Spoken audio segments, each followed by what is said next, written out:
Hello, tubers! Good morning, good afternoon, good evening, wherever you are, and thank you for watching Coopersthaiadventure.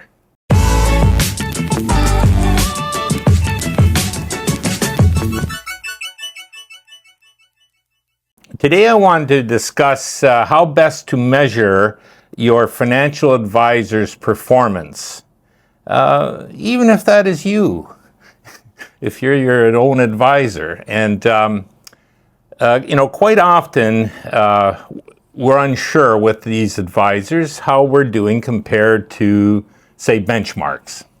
What's a benchmark? That's something that serves as a standard by which you can measure or judge performance.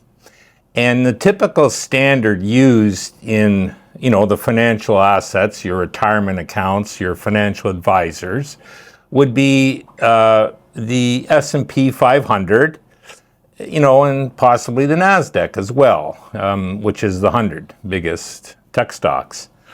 The S&P 500, of course, as the name indicates, is 500 biggest companies in the U.S.,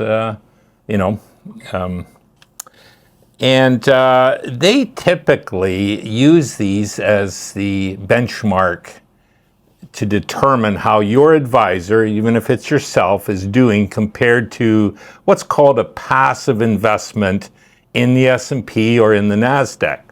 And what I mean by passive, you simply buy and hold. So that's how you want to judge your performance, typically.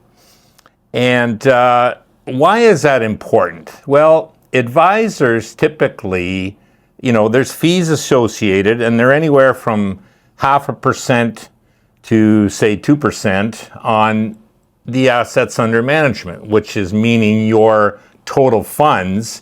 There'll be a percentage the advisor takes out each year. Typically it's by the quarter, but it'll be on an annual basis, the total, from your account. And this, you obviously it's less on bonds because they're typically held at low interest rates or, payment terms, and typically more on more actively managed, accounts, let's say, with stocks. Now, if your account holds ETFs and you're paying an advisor, well, you're also paying a fee in your ETFs. And typically the fees inside the ETFs are, less than 1%, about 0.2% to 0.75%. So, that's would be the range on the ETFs. And then the third category to look at, if you're holding mutual funds in your retirement accounts or your advisor's holding them for you, you're going to be paying anywhere from 1 to 2.5% inside the mutual fund. And again, that would be over and above anything you're paying your financial advisor. So the fees can definitely add up, and that's something that you want to take a look at. When I originally, was quite young and starting off in my investing career, I did have a financial advisor, and I did realize after, a bit of research and studying, and, a couple years down the road, we're more focused on working than paying attention to my money, that he had me in mutual funds, ETFs, as well as stocks, and I was paying, fees on 3 different things. And, my returns, I realized, were not as good as the S&P return. Well, what is that? The S&P return on the last 10 years is 12.39%. So that's the average return over the last 10 years on the S&P 500. And you can participate in that. So I mean, what that is, okay, how are you doing, or how is your financial advisor doing on your average returns compared to the S&P? And you simply would sit in the S&P, hold the 500, or, a portion of that, the stocks, say, and that would be your return. So is your advisor, or are you making as good a return on your money as just simply doing the S&P? And you can participate in the S&P through an ETF called SPY. SPY is the ticker symbol. And that actually, now there's a small expense with that inside the fund of 0.09%. So the return over the 10 years is slightly less than the S&P itself, but the SPY will monitor and track the S&P. And its return over the 10 years is 11.72%. So to me, that would be a base case scenario of how is your advisor or yourself, if you're your own advisor, doing compared to simply investing in the SPY, which again is what the 500 biggest stocks on the Standard & Poor's, S&P 500 is how they call that. So that's one avenue. Now, interestingly enough, you can also participate in the NASDAQ. And the NASDAQ's returns over the last 10 years, technology, and they're the biggest 100 tech companies in the States, has been outstanding at 19.4% on average over the last 10 years. Now, they also have a tracking stock called the QQQ, is the one I like, and it's probably the biggest traded. And it will again mirror the NASDAQ 100 returns. And it's actually done 17.64% average return. It's got a little higher expense ratio at 0.2%. So that would, be part of it. But, 17.64 average return per year over the last 10 years, that's pretty good, as a basis or benchmark to judge how you're doing. Now, probably a lot of people will have a combination of both the SPY and the triple Qs, whatever percentage. A third thing some people look at is bonds. I personally don't like them. I don't use them and haven't. So, but anyways, that's kind of a benchmark, to say, hey, how is my guy doing compared to simply a buy and hold strategy, which you could do yourself in your own accounts, investing in the SPY, SPY, as well as the QQQ, whatever percentages in each you'd think. And the reason this is important, and I think the topic is today, fewer than 8% of financial advisors actually beat the market on any given year. So 92% on average don't beat it. And in fact, 98% of all the funds out there don't beat the market. And the market meaning, the S&P and the NASDAQ. That's considered the market. And 98% of funds, which is, some of this, some of that stock, they don't even beat just the buy and hold of the S&P and the NASDAQ. And that's kind of interesting, I thought. Now let's take a look at maybe an asset that has done terrific, and that is Bitcoin. BTC, the symbol. The average annual return over the last 10 years, and you better sit down for this, has been 74% per year over the last 10 years. For an asset that everyone, was saying this and that and creating FUD about it, but anyone that's done the research and as believes in it and owns it realizes that's all that is FUD, fear, uncertainty, and doubt created. So that is a return that is gonna you better take a look at. And again, if you haven't done it by now, do your research on that. The reason I say that going forward, what's going to be happening, in my opinion, with the government debts? I think they're going to be increasing. Total current U.S. debt now is 34 trillion, and they've just hit the interest debt payments in a year is going to be $1 trillion going forward. And to me, that's going to be hard to pay without high interest rates. I think the interest rates will continue to be high. I think inflation is going to be sticky. And this brings us back to how are we measuring our returns?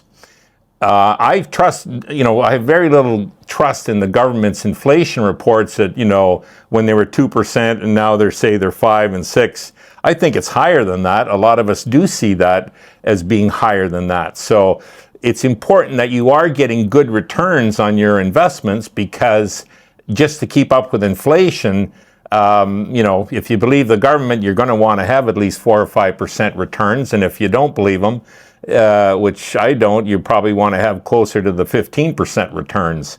And to get that, it's not necessarily easy, but you might want to consider something in the Bitcoin line for those type of returns. Do I see those returns continuing? I do. Now, maybe not quite as high as 74% average, but I can definitely seeing it being at least half that, which again would be better than the S&P and the NASDAQ. But often it's good to have a combination of possibly all of them, you know what I mean, a blend. So, devoting a small percentage of any portfolio to Bitcoin, I think, reduces overall risk in a portfolio. How to participate in Bitcoin? A lot of people have that question. And that's where these ETFs that are coming in, the spot Bitcoin ETFs, will allow the average individual, company, treasury, whatever, to buy into the Bitcoin and hold that on, in their investment portfolios. They're coming due. They should be out within the next 60 days, 90 days maximum, I would guess. Could be tomorrow, but time will tell. If you're wanting to get in currently, there is stocks such as MicroStrategy and Bitcoin miners such as Marathon, Riot, CleanSpark, ones that I hold, to be completely upfront. That's another way to participate in Bitcoin rallying. And Bitcoin actually has done well. I think I first started speaking about it here in Money Matters 2 months ago, and I think Bitcoin was trading at 25,000. It's currently at 38,000. That in itself, after 2 or 3 months, is a fantastic return. But now, in closing, there is people that, a lot of us, that would like a monthly check. Hey, Brooke, I've got investments, I've got some income, where should I put it? I'd like a monthly check. What would I recommend?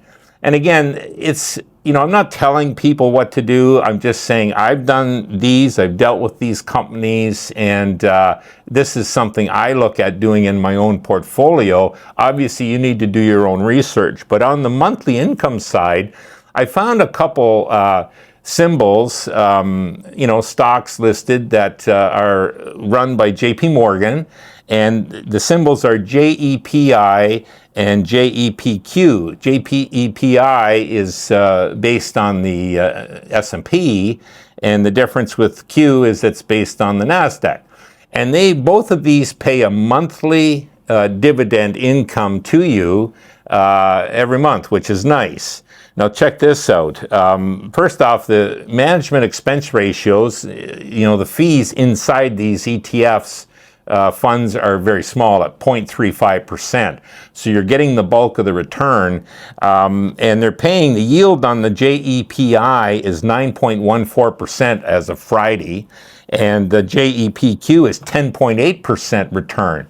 And that's, again, paid monthly. Now those two actually can vary month to month. The dividend can go up some months and down others. So again, do your own research. There's quite a good history on these.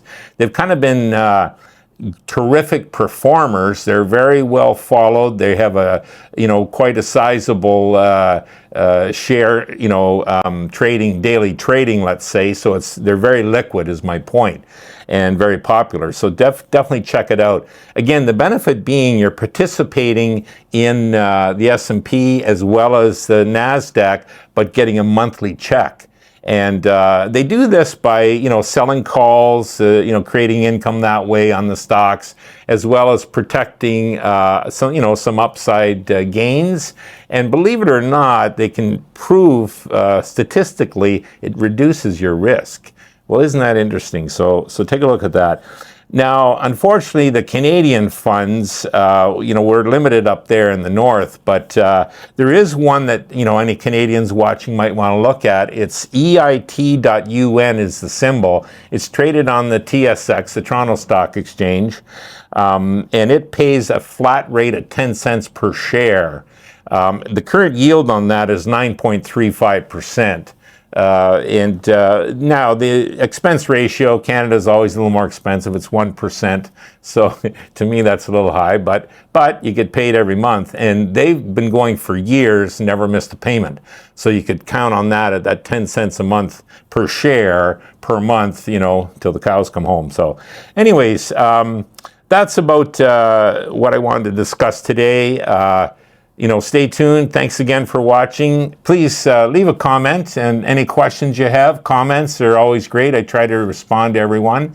And if you found this enjoyable, please hit the like and subscribe, and tell your friends. And again, like anything, everything we speak of here, do your own research. The reason is you'll feel more comfortable and sleep better at night knowing what you're owning.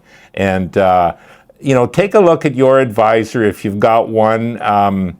They can all be friendly, that's nice, but listen, their business, you know, it's money's money. So you want to make sure that they're doing the proper return compared to, say, what you could get in a passive investment just holding the SPY or the triple Qs. With, you know, a decent return. So, and if they're not cutting the mustard, then, you know, maybe that's something you want to look at and make a decision what's best to do for yourself. Anyways, that'll be it for today. Thanks again. Tell your friends. Have a great day.